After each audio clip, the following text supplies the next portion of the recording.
అయ్యో! ఎంత కష్టం వచ్చిందో ఏమో! నోటికి ప్లాస్టర్ వేసుకుని ఊపిరాడకుండా బలవంతంగా ప్రాణాలు తీసుకుంది ఓ విద్యార్థిని.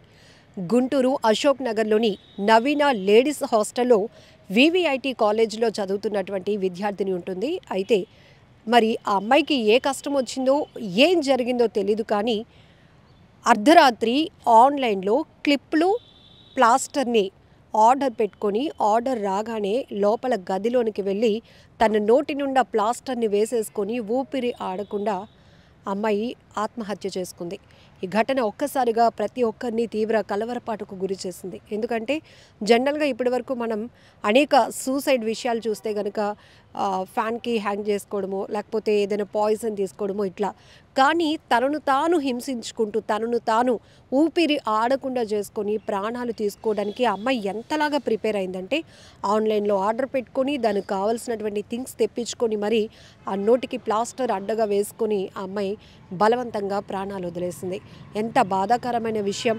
ఒకవైపు అమ్మాయి కాలేజ్ స్టూడెంట్ కూడా హాస్టల్లో చదువుతోంది. చాలా వరకు ఇంటికి దూరంగా విద్యను కొనసాగించే వాళ్ళు చాలామంది హాస్టల్స్‌లోనే స్టే చేస్తూ తమ స్టడీస్‌ని కంటిన్యూ చేస్తున్నారు. లేకపోతే జాబ్ పర్పస్‌లో ఉన్నవాళ్ళు కూడా ఒకవేళ ఫ్యామిలీ వేరే ప్రాంతంలో ఉంటే గనుక హాస్టల్స్‌లో ఉంటున్నారు. కానీ ఏమవుతుందో తెలీదు. ఈ మధ్య కాలంలో ఎక్కువగా ప్రాంతాలు, ఏరియాలు ఏదైనా కావచ్చు, హాస్టల్లో ఉంటున్నటువంటి వాళ్ళు కూడా ఒక రకమైన ఒత్తిడికి గురవుతున్నటువంటి పరిస్థితులు కూడా ఉన్నాయి. కొన్ని చోట్ల ప్రేమ వ్యవహారం కావచ్చు, అప్పుల బాధ కావచ్చు, లేకపోతే నా వల్ల తల్లిదండ్రులు నా చదువు కోసం అప్పుల పాలవుతున్నారు, నా వల్ల నా తల్లిదండ్రులకి భారంగా మారుతున్నాను అనే ఆలోచనతో కొంతమంది సూసైడ్ నోట్ రాసి, లేకపోతే హెల్త్ బాగోలేదు, నేను ముందుకు వెళ్ళలేకపోతున్నాను, నేను చదువుకోలేకపోతున్నాను, ఇక్కడ ఉండలేకపోతున్నాను అనే ఆలోచనతో మరికొంతమంది తల్లిదండ్రులకి దూరంగా ఉండలేక, లేకపోతే ఇక్కడ ఉంటున్నటువంటి కాలేజ్ అట్మాస్ఫియర్ బాలేదనో, ఇలా రకరకాల కారణాలు చెప్పి మరీ సూసైడ్ చేసుకుంటున్న వాళ్ళని చాలామంది యువతని చూస్తుంటే, ఇక్కడ కొంతమంది తమను తాము హింసించుకొని బలవంతంగా ప్రాణాలు వదిలేయాలి అనుకోవటం మరింత బాధాకరమైన విషయం. ఆ తల్లిదండ్రులకి ఈ విషయం తెలిసి తల్లడిల్లిపోతున్నారు. అయ్యో! నా కూతురు బాగా చదువుకుంటుందని అక్కడ హాస్టల్లో ఉండి కాలేజ్‌కి వెళ్తుంది అనుకునే లోపే ఇంతలోనే అర్ధాంతరంగా తనువు చాలించిందంటూ రోదిస్తున్నటువంటి తీరు ప్రతి ఒక్కరికంట కన్నీరు పెట్టేస్తోంది. ఈ ఒక్క ఘటనే కాదు, ఈ మధ్య కాలంలో ఈ ఐఫోన్‌లు కొనివ్వలేదని, బైకులు కొనివ్వలేదని, బర్త్‌డేకి ఫ్రెండ్స్‌కి పార్టీ ఇస్తానంటే దానికి కావాల్సిన పాకెట్ మనీ ఇవ్వలేదని, ఇలా లేకపోతే ఇష్టమైన ఫీల్డ్ వైపు నన్ను వెళ్ళనివ్వటం లేదని, సినిమాలంటే ఇష్టం అటువైపు వెళ్తానంటే మా ఇంట్లో ఎవరు ఒప్పుకోవటం లేదని, ప్రేమ వైఫల్యమని, వన్ సైడ్ లవ్ అని, లేకపోతే లవర్ వేరొకరితో వెళ్తోంది అనే విషయం తెలుసుకొని తట్టుకోలేకను, ఇలా కారణాలు ఏమైనా కావచ్చు. అలానే చదువు కొనసాగించలేక, లేకపోతే ఈ ఒత్తిడిని మేము భరించలేకపోతున్నాం. మరికొంతమంది యువత మరీ దారుణం. సొసైటీలో ఉన్నటువంటి కరప్షన్ని తట్టుకోలేకపోతున్నాం, పోటీ పడలేకపోతున్నాం ఈ సొసైటీలో, అందుకని చనిపోవాలనుకుంటున్నామని సూసైడ్ నోట్లు రాసి మరి అర్ధాంతరంగా తనువు చాలిస్తూ ఉండటం చాలా బాధాకరమైన విషయం. కారణం ఏదైనా కావచ్చు, కానీ సొల్యూషన్ చావు అనుకోవడం మాత్రం చాలా తప్పు. ఎందుకంటే ప్రతి ఒక్కరూ తమ లైఫ్లో ఎదురయ్యేటటువంటి స్ట్రగుల్స్కి సొల్యూషన్ ప్రాణాలు తీసుకోవడమే అనుకుంటే ఎవరు మిగలరేమో. ఎందుకంటే ప్రతి ఒక్కరూ ఏదో రకంగా నిరంతరం ఒత్తిడికి గురవుతూనే ఉంటారు. ఈ లైఫ్ని ముందుకు తీసుకెళ్ళటానికి ఎన్నో స్ట్రగుల్స్ చూసిన తర్వాతే కొంతమంది సక్సెస్ రేట్లోనికి వెళ్తున్నటువంటి పరిస్థితులు కూడా ఉన్నాయి.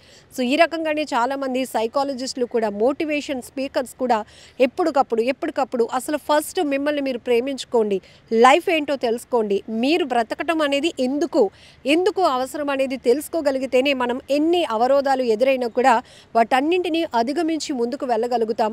మన వల్ల మన పేరెంట్స్ హ్యాపీ అవ్వాలి, కానీ మన వల్ల వాళ్ళకి కడుపు కోత మిగలకూడదు అనేటటువంటి మోటివేషన్ స్పీచెస్ కూడా మనం రెగ్యులర్గా చాలా వింటూనే ఉన్నాం.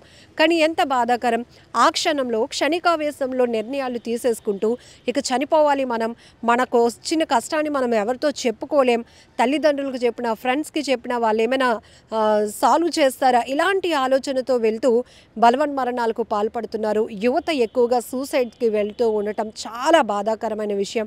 ఇలాంటి సూసైడ్స్ మాత్రం, బలవన్మరణాలు ఆగాలి. ఆత్మహత్యలకు కారణాలు కూడా చూస్తున్నాం.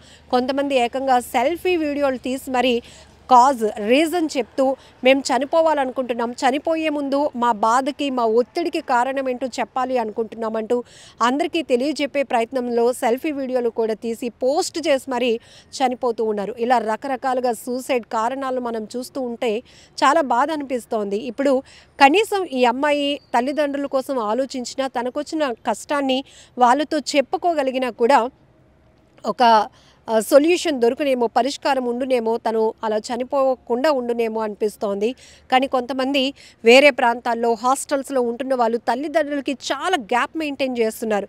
వాళ్ళకి చెప్పినా వాళ్ళు ఏమైనా తీరుస్తారా, వాళ్ళే ఒత్తిడిలో ఉన్నారు, ఇలాంటి ఆలోచన.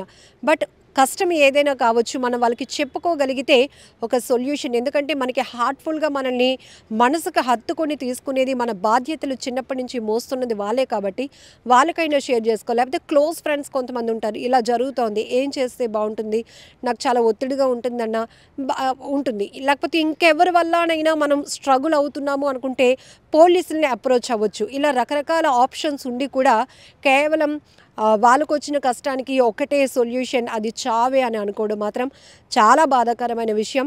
ఇది గుంటూరులో ఒక విద్యార్థిని ఇలా నోటికి ప్లాస్టర్ వేసుకుని తనువు చాలిస్తే, విశాఖలో ఒక అబ్బాయి ఐఫోన్ కొనివ్వలేదని తండ్రితో గొడవ పడి మరీ మనస్తాపానికి గురై ఫ్యాన్కి ఊరు వేసుకుని ఆత్మహత్య చేసుకున్న ఘటన తెలుగు రాష్ట్రాల్లోనే కాదు, ప్రాంతాలు ఎక్కడైనా కావచ్చు. సూసైడ్ల కేసులు మాత్రం విపరీతంగా పెరుగుతున్నాయి. అందులో యువత ఎక్కువగా ఉండటం చాలా బాధాకరమైన విషయం.